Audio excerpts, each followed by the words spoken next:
भंडारा जिला राज्य में ऐसा पहला जिला बन गया है जहां जिला परिषद के सभी स्कूलों में छात्रों का सबसे ज्यादा नामांकन हुआ।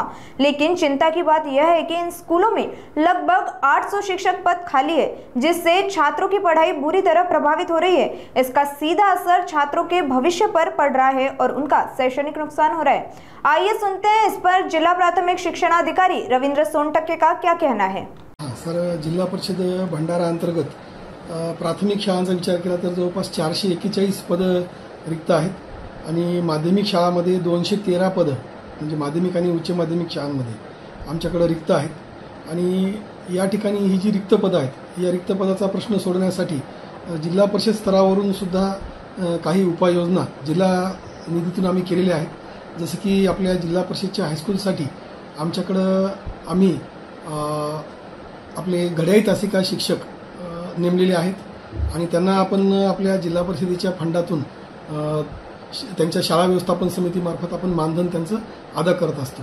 त्याचबरोबर सर, प्राथमिक शाळांमध्ये आतापर्यंत मुख्यमंत्री युवा कार्य प्रशिक्षण योजनेअंतर्गत 11 महिन्यासाठी 713 डीएड बीएड स्वयंसेवकाची म्हणजे पदं आपण भरलेली होती। त्यांचा कालावधी आता संपलेला आहे आणि त्यामुळं जिल्हा परिषदेच्या मागच्या झालेल्या सर्वसाधारण सभेमध्ये याबाबत ठराव झाला आणि त्यानुसार जिल्ह्यामध्ये जिथे जिथं रिक्त पदाचा प्रश्न गंभीर आहे अशा ठिकाणी स्वयंसेवक मानधन तत्वावर नेमण्यासाठी जीबीमधून मंजुरी मिळालेली आहे आणि त्यामध्ये आम्ही शाळा व्यवस्थापन समित्यांना निधी उपलब्ध करून देऊन त्या माध्यमातून ही सोय करणार आहोत।